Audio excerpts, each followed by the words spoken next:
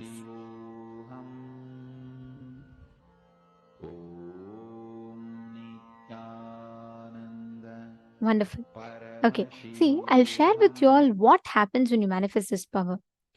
Your ability to diagnose the source issues, the root of the problems will increase, and you will be able to precisely pinpoint where what problem is happening and what is the root cause of it.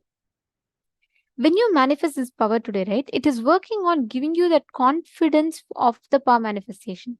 It will give you confidence so as to whatever you're manifesting, the experience that you gain through it, whatever you are manifesting, your ability to see, you will become confident about it. All right. So this is actually called, it's a very interesting answer. I'll tell you all why, because so many of you posted so many different aspects. This particular Ayurvedic herb is called as Bhumi Amla, and it has various excellent healing capabilities. First one is liver care. For jaundice, hepatitis, and liver health, Bhumi Amla is very useful. Renal care, relief from kidney stones and other kidney ailments. This plant is commonly called as a stone breaker. It is known to tone, restore, and detoxify kidneys, thereby restoring its health. Next is eye care. It's good for treating your eye problems. Diabetes, stomach, ulcer, menstrual care, anemia, skin care. And it's bitter in taste, and it is very, very good for these features. Now, I'll tell you all. Ma Itzk has manifested, and Ma Fatima Dehastani, you have also started manifesting, Ma. See, you have put that it helps in blood clots and all of that, right? Blood pressure, sorry. You've put high blood sugar levels and diabetes. This directly works on that. So this is very, very right. It is for skin and it is for diabetes because it improves liver health and it is known for its ability to control the blood glucose levels. So you have manifested. You have been like precise with it. That's excellent.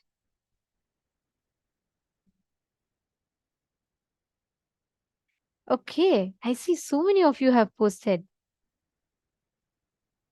See, Mawanjia, you have seen the answer, but you have put it with so much of question.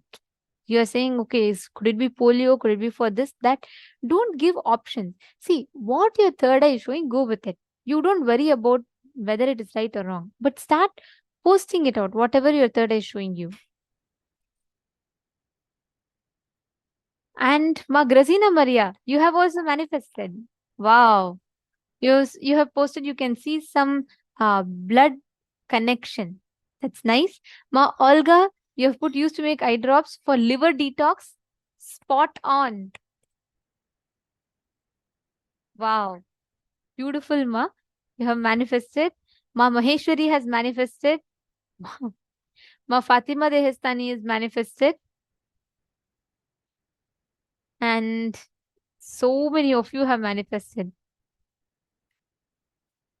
Some of you who have not gotten the answer, see, meditate more and more with the complete awareness in your inner space. Focus on building that. That alone is enough. Don't worry about the results as of now. Swamiji will give you the results. You just focus on the experience. Works on the throat. Okay. I see Ma Vani. Ma Vani, you have also manifested. You have identified skin and the other issues correctly. Madonna, you have also manifested. Wow. You have put diabetes, you have put antibacterial, that's right. Renal, that's right. The kidneys, that's absolutely right. Every single problem you have listed is spot on. Excellent. So many of you have manifested it so correctly, like you have gotten the exact diseases. See, there are so many different possibilities it can be in. But that moment you are able to scan itself, it shows clearly that this is completely your third eye. That's wonderful.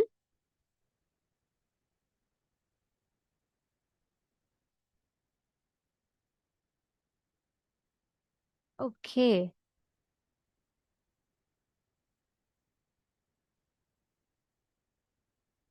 See, Digambaraya, I'm seeing you're posting answers. I'm reading your answer. If you can try identifying which exact organ it helps in. Okay. Srinivas Aptaya, no problem. Keep doing it. I'm seeing that one thing. Okay. Very nice. Sanjay Oriaya. Beautiful to see your experience. Geronimus, you have manifested. Excellent. What you have posted is right. You can actually read the answer that I showed, and it was right. It's called Bhumi Amla.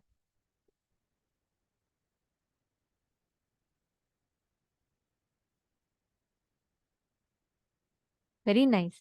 See, one thing I'll tell you all. Don't wait for you to get the precisely right answer and then you will get more confident, you'll manifest. It doesn't work that way. You go on manifesting with the male team. Not all. I mean, like some of you, I'm seeing we are getting stuck at this one point. You try once and then you feel like, oh God, it's not going to work for me. Sunilaya and the others, whoever is having that, do not be stuck at that point. Please understand, especially Sunilaya, Shane Dennis, you're all very, very sincere. If you just spend your time sincerely in focusing on the experience, leave the results. By the time you end this 21 days of Paramashivam, you'll have a breakthrough. I can really like challenge it because this is an experience for me and I know it is true. You just focus on the experience of manifestation, leave the results. Whether it's right or wrong, it does not matter. By then you will have a breakthrough once and you will suddenly see, you will start having that manifestation. You'll have that experience where every other time you'll be able to manifest precisely. Okay, now let's all do one more round, okay? I request all of you to scan, come back, sit once again in the space of completion. Chant the Mahavakya.